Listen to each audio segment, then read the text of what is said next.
kembali lagi dengan Yuni di sini. Di Learning Journal kedua kali ini kita membahas kembali apa yang dipelajari di pertemuan kedua kemarin.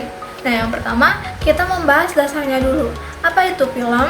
Secara etimologi, pengertian film adalah melukis gerak dalam cahaya. Agar dapat melukis gerak dalam cahaya, harus menggunakan alat khusus atau kamera. Teman-teman jangan salah ya, film dan sinetron itu berbeda. Yang membedakannya adalah yang pertama, dibedakan dari durasi atau penayangannya. Contohnya, film-film yang tayang di bioskop. Nah, itu film.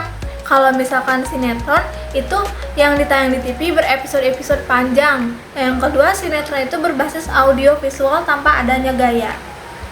Oke, jadi secara umum film itu terbagi menjadi dua, yaitu fiksi dan dokumenter. Film fiksi itu cerita yang diangkat menjadi topik film berdasarkan kisah nyata, dibuat atau dimodifikasi sehingga memiliki unsur menarik.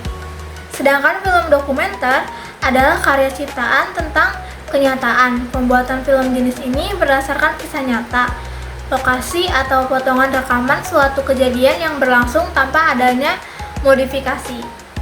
Sekarang kalian sudah bisa membedakan kan yang mana fiksi, yang mana dokumentasi. Kalau gitu, kita lanjut ke sejarah singkat perkembangan awal film. Sejarah awal film dimulai pada tahun 1872 ketika Edward meneliti gerakan kuda dengan kamera beruntun, lalu disempurnakan oleh Jules Murray pada tahun 1882 dengan alat photographic gun yang bisa merekam gambar secara cepat. Pada tahun 1888, Louis Lafreniere berhasil membuat film pertama berjudul Ronde Garden Skin menggunakan kamera film.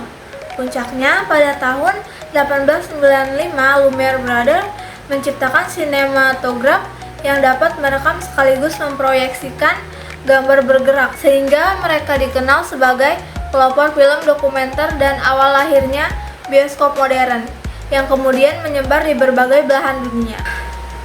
Selanjutnya ada genre dokumenter. Nah, apa saja genre dokumenter itu? Genre dokumenter ada 6. Disimak ya. Yang pertama ada dokudrama. Genre dokumenter yang sebagian adegannya diatur atau disutradai lebih dahulu dengan perencanaan detail, biasanya digunakan untuk memfilmkan peristiwa yang sudah terjadi. Nah, yang kedua ada semi dokumenter. Penggabungan antara rekonstruksi ulang dengan adegan rekaman nyata. Jadi ada bagian yang direkam langsung dari peristiwa asli, ada juga yang dibuat ulang untuk melengkapi cerita. Yang ketiga ada faktual, menyajikan fakta secara langsung tanpa banyak pengolahan artistik. Contohnya film berita atau film dokumentasi yang hanya merekam peristiwa. Yang keempat, film etnografis, dokumenter yang menggunakan pendekatan antropologi visual. Banyak dipakai untuk mendokumentasikan budaya atau kehidupan suku-suku pedalaman. Yang kelima, ada film propaganda, dibuat dengan tujuan memengaruhi opini atau perilaku penonton, bahkan bisa menyesatkan demi kepentingan tertentu. Nah, yang keenam, ada sinema variat atau film kebenaran, dokumenter dengan adegan gaya natural, spontan dengan menggunakan kamera sebagai mata film. Tidak menampilkan realistis objektif, tetapi realitas sebagaimana terekam oleh kamera. Nah, dalam pembuatan film, khususnya film dokumenter, ada 3 tahapan utama yang harus dilalui, yaitu praproduksi, produksi, dan pasca produksi. Nah, yang pertama adalah praproduksi, yaitu tahap perencanaan yang mencakup penentuan tema, riset, atau observasi, penyusunan outline, serta persiapan kebutuhan teknis seperti lokasi, izin, peralatan, dan biaya.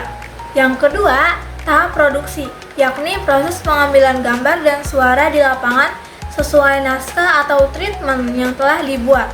Pada tahap ini, kru berusaha menangkap momen pencahayaan, suara, dan sudut kamera yang tepat. Dan yang ketiga, ada pasca produksi, yaitu proses penyuntingan gambar dan suara. Hasil rekaman disusun agar alurnya runtut, ditambah narasi atau musik bila diperlukan, sehingga akhirnya film siap dipresentasikan kepada penonton. Nah, segitu saja Learning Journal yang aku sampaikan pada pertemuan kali ini. Sampai jumpa di video lainnya. Bye!